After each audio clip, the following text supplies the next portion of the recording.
Sekiro, Shadows Die Twice, or should I say, Shadows die as many times as this game fucking cheats. This game is so much bullshit.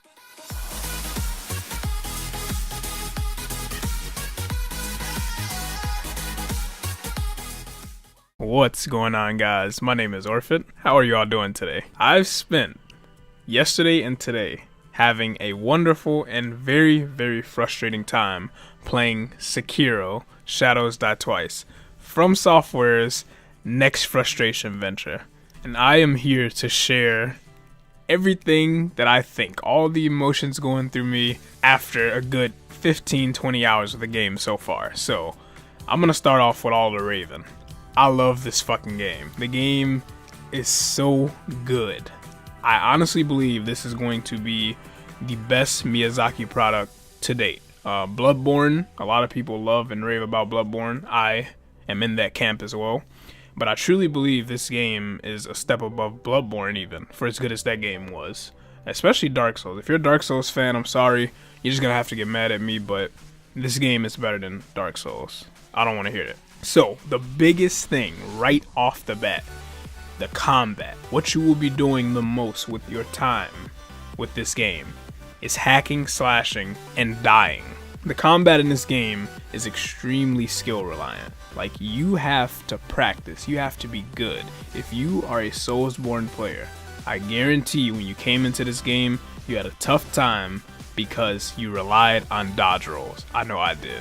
I streamed the game for like 2 hours the night that it was available, and the people that were watching, they could see I was constantly trying to back dodge and just do left and right dodges to avoid attacks, and that is not the way to go. The enemy's tracking in this game is actually really good, so it's extremely tough to rely on dodging solely as your defensive option. You can do it, and in some cases it's preferred, but for the bulk of the gameplay, you do not want to be dodging, man. Trust me.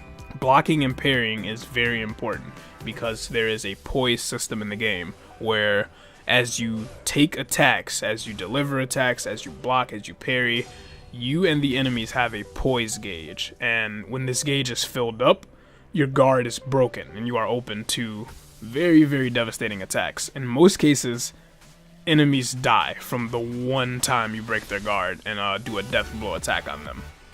That's what the attacks are called. They're called death blow attacks, and anything but a boss is a one-hit kill if you're able to get one.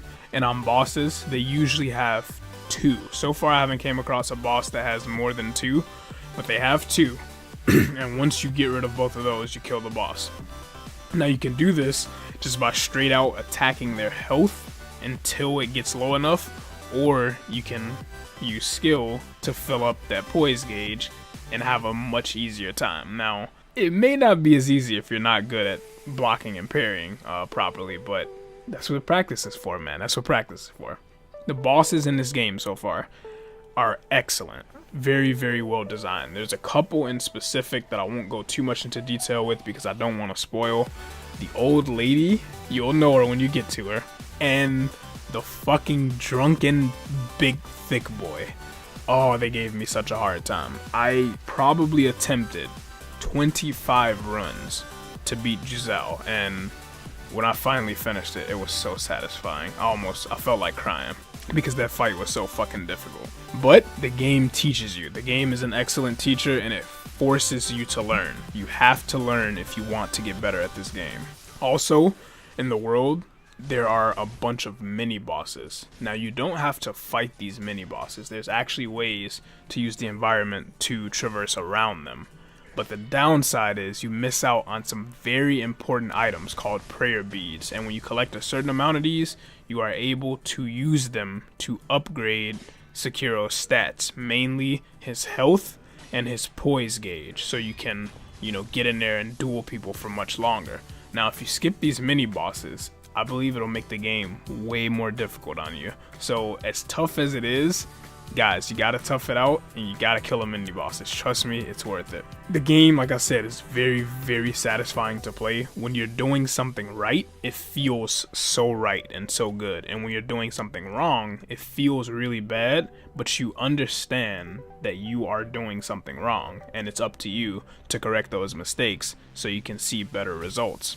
Now, the traversal, as I mentioned as well, the traversal is a much appreciated addition to this game. The grappling hook feels so good to use. From the first time you are able to use it, you're gonna see exactly what I'm talking about. Like, it feels really, really good. Having verticality, being able to plan out attacks, it adds a whole new dynamic to the games that the Souls games never really had. You could do some plunging attacks in the Souls games, but it was nothing on par with this game. You can use walls as cover to stealth kill enemies. You can use bushes. You can just sneak up on enemies. And that's actually very imperative when it comes to some of the mini bosses, because if you start the fight with a stealth attack, you'll remove one of those death blow bars and leaving you to only have to deal with one. That makes the fight significantly easier and much more manageable to deal with. So you really want to try to utilize stealth to the best of your ability.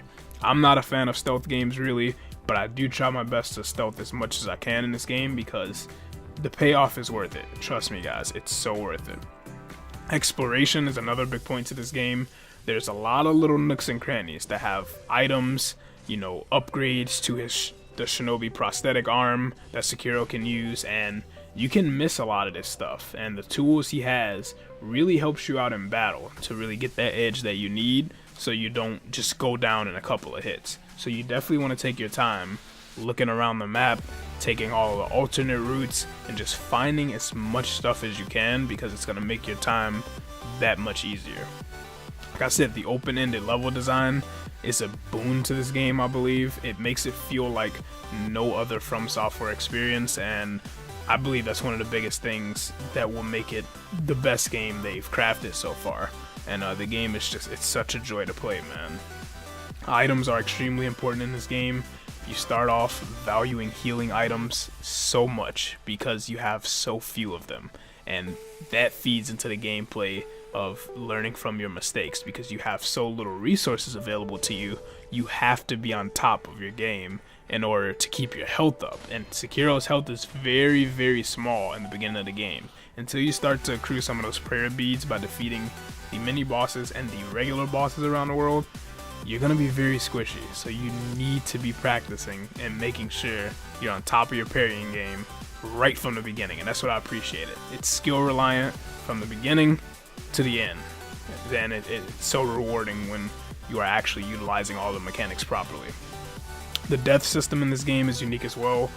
You get 2 deaths, but depending on how you play it, you can get way more than that. So you have 2 little icons in the bottom left of your screen. When you die, you are allowed to resurrect. One of these resurrects depends on resting at a shrine, and the other one depends on enemies defeated. So you fill up the second one by defeating enemies, and you can make sure the first one is available by visiting shrines. So you always go into your encounters with 2 potential reses. Now you need to be careful, because when you use one in a boss fight, it will gray out your second res until certain conditions are met. Until you can take a death blow off the boss, or you can defeat a set number of enemies. I believe it's like 5. Then the second res opens up and you get a second opportunity if you were to fall in battle again. I also want to touch on the shinobi prosthetic tools. So far, there's a bunch of them in the game. There's a bunch of upgrade paths you can take to make them stronger and to suit your playstyle. So far, one of my favorites is the shuriken, because you have options to gap close with a ranged attack, and I think that's really, really cool, especially for those pesky ranged enemies that like to fucking shoot at you, because they do a lot of damage and you need to take care of them very quickly, and a ranged option allows you to do that. So I think the paths offered for the shinobi tools are really nice, and you should definitely be looking to upgrade those as much as you can. So yeah guys, this game is a blast. It's frustrating at times, but once you learn the game and you put in the time to actually get better and stop your reliance on dodge rolling, I promise you'll enjoy the game. It's so fun to play, and it feels so rewarding when you actually are able to play the game properly. So I want to thank you guys so much for watching the video. Have you played Sekiro yet? What do you think of it? How many times have you died? Because I've died upwards of like 50 times, probably more than that. This shit is ridiculous, man. So again, what do you think of the game? Be sure to drop a comment down below. Thank you guys so much for watching the video. As always, you guys have a good one, and until next time.